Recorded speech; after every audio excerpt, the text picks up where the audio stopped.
అన్ని మండలాలలో 1, 2, 3 చొప్పున జరుపుకోవటం జరిగింది. 7 క్లస్టర్లకు సంబంధించి ఇప్పటి వరకు 10,000 అప్లికేషన్లు వచ్చాయని గౌరవ కలెక్టర్ గారు చెప్తున్నారు. అది ముమ్మాటికి నిజం. ఈ 10,000 అప్లికేషన్లో సుమారు నాకు తెలిసి 4,500 నుంచి 5,000 అప్లికేషన్లు నాకు ఇందిరమ్మ ఇల్లు కావాలని నా తోబుట్టువులైన ఆడబిడ్డలు అడుగుతున్నారు. అదేవిధంగా సుమారు ఒక 2,000, 2,500 అప్లికేషన్లు ఆనాడు ధరణి వల్ల భూములున్న ఆసాములు ఏదైతే ఇబ్బంది కలిగిందో ఆ ధరణితో ఇబ్బంది కలిగిన భూములు భూభారతి మీ చుట్టములా ఏదైతే ఈనాడు ఈ ప్రభుత్వం వచ్చిన తర్వాత ఆ శాఖ మంత్రిగా మీ ఇంటి పెద్ద కొడుకుగా తీసుకొచ్చిన తర్వాత ఆ సమస్యలు పరిష్కరించమని సుమారు ఒక 2,000 మంది పైగా వచ్చుంటారు. దాని తర్వాత ఆసరా పెన్షన్ కావాలని ఇతరత్రా కొన్ని సమస్యలతో 200 యూనిట్లు కరెంటు రాలేదని, గ్యాస్ కొంతమందికి రాలేదని, ఇలా అనేక సమస్యలతో నా కుటుంబ సభ్యులందరూ కూడా ఇప్పటికి 7 క్లస్టర్లో ఇవ్వటం జరిగింది. ఈ రోజు 8వ క్లస్టర్లో 9 పంచాయతీలు పిలిచాం. 9 పంచాయతీల నుంచి పెద్ద ఎత్తున వేలాది మంది ఇక్కడికి వచ్చారు. ఎంత టైం అయినా కూడా, ఎన్ని గంటలైనా కూడా వ్యక్తిగతంగా నేనే ప్రతి అప్లికేషన్ ఇక్కడ కూర్చొని తీసుకుంటాను. ఎవరు టెన్షన్ పడక్కర్లేదు. ఓపికగా మీ అప్లికేషన్లన్నీ తీసుకొని, ఇందాక కలెక్టర్ గారు చెప్పినట్లు ఇప్పుడే చూశాను, అక్కడ మీ అప్లికేషన్లు తీసుకున్నదే మరుక్షణం ఎమ్మటే కంప్యూటర్లో ఎక్కిస్తాం. కంప్యూటర్లో ఎక్కించి ఎవరైతే అర్హులైన వారు ఉన్నారో, ఉదాహరణకి సాదా బైనామాలకు సంబంధించిన అంశం చెప్తాను. సాదా బైనామాలకు సంబంధించింది ఇప్పుడు మనం చేస్తున్నాం. రాబోయే 30-35 రోజుల్లో ఆ కార్యక్రమాన్ని పూర్తి చేస్తాం. ఆ సాదా బైనామాలకు సంబంధించిన దాంట్లో కొంతమంది మిత్రులు కొన్ని ప్రాంతాల్లో గ్రానైట్ క్వారీలకని ప్రభుత్వ స్థలాలు ఎప్పుడో లీజుకు తీసుకున్నారు ప్రభుత్వం దగ్గర. అటువంటి మహానుభావులు కూడా ఒక దొంగ సర్టిఫికెట్ తయారు చేసి, ఇది సాదా బైనామాకు సంబంధించిన అగ్రిమెంట్ అన్నా, ఈ భూమి నాకు రిజిస్ట్రేషన్ చేయాలని నా దగ్గరకు వస్తే నేను అటువంటిది చెయ్యలేను.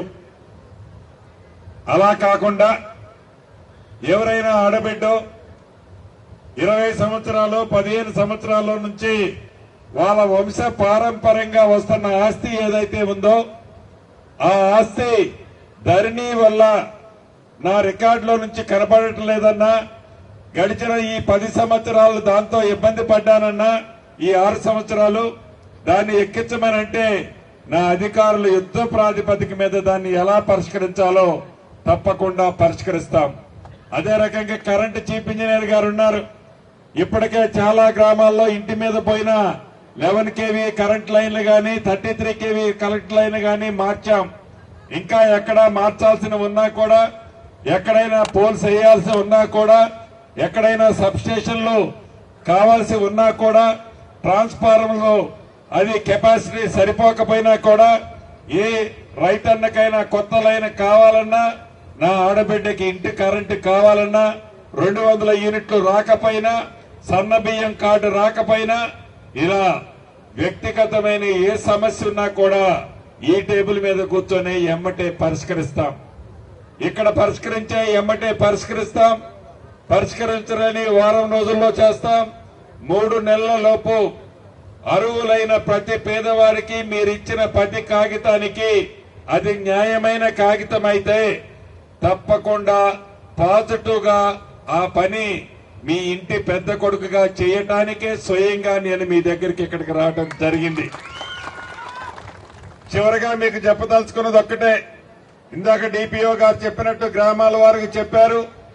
ఆ గ్రామాల వారిగా మీరు సీరియల్లో వస్తే ఇక్కడే కూర్చొని ఒక్కొక్కళ్ళ అప్లికేషన్ తీసుకొని అధికారుల ద్వారా పంపించి దాన్ని రిజిస్టర్ చేసి మీకు కూడా ఒక టోకెన్ ఇచ్చి, ఎందుకంటే ఆధారం ఉండాలి నాకు, మళ్ళీ మీరు కాగితం ఇచ్చినట్టు టోకెన్ ఇచ్చి తప్పకుండా దానికి స్పందిస్తాము, పరిష్కరించగలిగేదాన్ని పరిష్కరిస్తామని మరొక్కసారి మీ అందరికీ తెలుపుతూ, ఇది మీరెన్నుకున్న ప్రజా ప్రభుత్వం. గౌరవ ముఖ్యమంత్రి రేవంత్ రెడ్డి గారి నాయకత్వంలోని ఈ ప్రభుత్వం నిరంతరము పేదవాడికి మంచి చేయాలని, పేదవాడికి మంచి చేసే దాంట్లో ప్రభుత్వానికి ఎన్ని కష్టాలు ఎదురైనా, ప్రధాన ప్రతిపక్షం అనుకున్న చెప్పుకున్న నాయకులు ఎన్ని కారు కోతలు అవాక్కులు చవాక్కులు పేలినా పేదవాడే ఈ ప్రభుత్వానికి ఏకైక మార్గం. పేదవాడికి చెయ్యటానికి ఎంత దూరమైనా ఈ ప్రభుత్వం ముందుకు పోతుంది. ఎంతమంది గగ్గోలు కాకి గోల పెట్టినా ఈ ప్రభుత్వం పేదవాడి సంక్షేమం కానీ, అభివృద్ధి కానీ, రైతన్నల పక్షాన గాని, మహిళల పక్షాన గాని, నిరుద్యోగ యువత పక్షాన గాని ప్రతి ఒక్కరికి అండదండలుగా ఉంటది. భవిష్యత్తులో కూడా ఏ పగటి కలల కంటున్న ప్రధాన ప్రతిపక్షమని చెప్పుకుంటున్న నాయకులకి మరొక్కసారి చెప్తున్నాను, మీరు కలలు కనటంలో తప్పు లేదు. మీరు కనే కలలు పగటి కలలు. మీరు ఒంటి నిండా విషమతో ఉన్నంత కాలము తెలంగాణ రాష్ట్ర ప్రజలు మీ ముఖము చూడరు. 10 సంవత్సరాలలో మీ దొర పాలనలో తెలంగాణ ప్రజలందరూ కూడా ఇసుకి వేసారారు. ధనిక తెలంగాణ రాష్ట్రంలో పేదవాడికి పంచాల్సిన సొమ్ము మీరు దోచుకోవడానికే సరిపోయింది తప్ప పేదవాడిని విస్మరించారు. కాబట్టి ఈనాడు మీకు ఆ గతి పట్టింది. ఇది ప్రజా ప్రభుత్వం. ఇందిరమ్మ ప్రభుత్వం అంటేనే ప్రజా ప్రభుత్వం. ఎవరు ఎన్ని అవాంతరాలు చవాంతరాలు పేలినా ఈ ప్రభుత్వం ఇప్పుడు పేదవాళ్ళకి, బడుగు బలైన దళిత గిరిజనుల పక్షాన పనిచేస్తుంది.